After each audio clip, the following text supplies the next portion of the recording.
أخف من البانيه وتنفع لأصحاب الدايت. تعالوا النهاردة نعمل ألذ وأطعم كفتة فراخ بطريقة سهلة جدا. هنعملها على البوتاجاز. لايك وشير لو عجبكم الفيديو. صلوا على رسول الله عليه أفضل الصلاة والسلام. أول حاجة عشان نعمل وصفتنا للنهاردة، عندي بصلاية وسط، قرن فلفل أحمر، وعندي ربطة صغيرة من البقدونس. أول حاجة بنزل بالبصل والفلفل وهبدأ أفرمهم كويس قوي.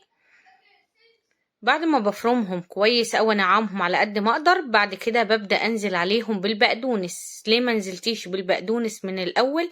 عشان مش عايزاه يتفرم ناعم، عشان ما ينزلش مية. بس كده اديته فرمة مع البصل والفلفل، وبعد كده هبدأ اصفي البصل والفلفل من ميتهم وهبدأ اركنهم على جنب. باجي هنا عندي صدر فرخة كامل او نص كيلو من الفراخ البانيه، ببدأ اخدها وانزل بيها في الكبة وهبدأ افرمها ناعم. وصفة النهاردة سهلة جدا ومكوناتها بسيطة جدا. بعد ما فرمت الفراخ كويس قوي هبدأ انزل عليها بقى بالبصل والفلفل والبقدونس اللي احنا فرمناه وصفناه من ميته. هننزل بمعلقتين كبار من البقسماط، هنزل بنص معلقة صغيرة من الفلفل الأسود، نص معلقة صغيرة من الكزبرة الناشفة، معلقة صغيرة ممسوحة من البابريكا، نص معلقة صغيرة من الشطة ودي اختياري، ونص معلقة من الجنزبيل. نزلت كمان بمعلقة صغيرة من الملح وعصير نص ليمونة، وهرجع افرمهم كويس قوي بحيث ادخل كله مع بعضه، يعني الفلفل مع الفراخ والبصل كله يختلط ببعضه. بعد كده بنزل بيهم كده في طبق. طبعا الوصفة دي لو انت حابة تعمليها كده صوابع بتبقى جميلة، حابة تعمليها كده راس تضغطي عليها بتبقى حلوة قوي. شكليها زي ما انت حابة. دلوقتي طبعا هغطي عليها وادخلها التلاجة بس ربع ساعة، وبعد كده هنبدأ نشكلها مع بعض.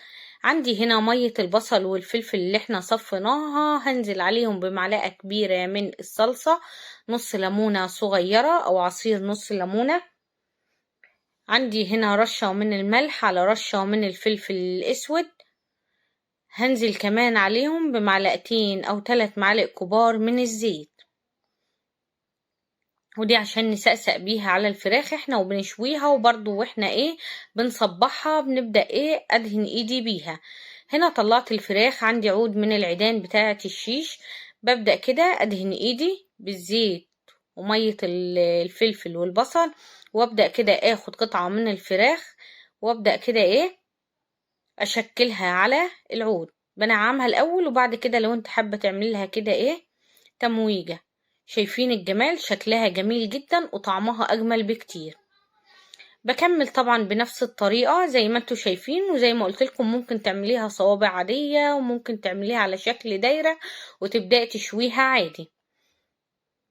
في طاسة عندي على النار نزلت بحبة صغيرين من الزيت، هبدأ كده اوزعهم واسيب الطاسة تسخن كويس قوي.